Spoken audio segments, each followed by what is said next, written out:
All right, hey software. Yesterday some of you reached out with questions about the pseudocode reading activity. So I'm making a quick video to explain at least one problem. So you guys are welcome to view this on your own to help you figure it out. If this video doesn't help you, or if you don't like learning from just a recorded video, please come to office hours. They happen every day from 11:15 until noon. I am available and around and ready to help you out. You can also shoot me an email at any time. If I'm not in a meeting, I'm happy to jump on a video call with you. So we've actually done these pseudocode exercises before. You guys saw them at the beginning of the year, but it's been a while, and I also know that when you see code like this and it's not in a program, it can be really hard to make sense of, especially because this is nonsense code on purpose. So because of that, we'll go over one together, but there are two things we need to remember for all of these programs and for code generally.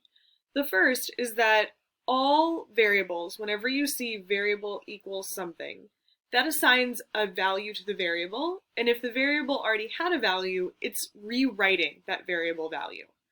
The second thing we need to remember is that code always runs in order from the top down. So it's going to run line 1, then line 2, then line 3, then line 4, all the way until the end.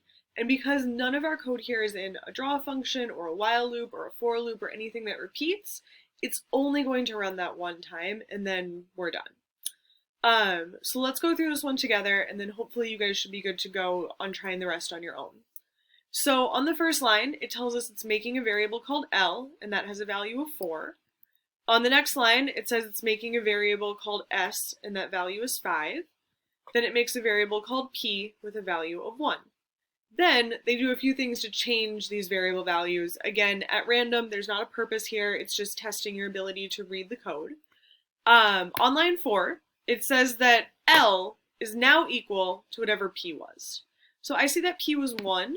That means that L, I'm going to change this color really quick, L for me is going to be 1 now. It's no longer 4, it is now 1. On the next line, I see that P is equal to whatever S is. So S is 5, that means P is no longer 1, P is now 5. And then on this sixth line, it says let L be equal to whatever S plus 1 is. S is still 5. 1 doesn't have a different value, so 5 plus 1 gives me 6. That means this 1 now becomes a 6.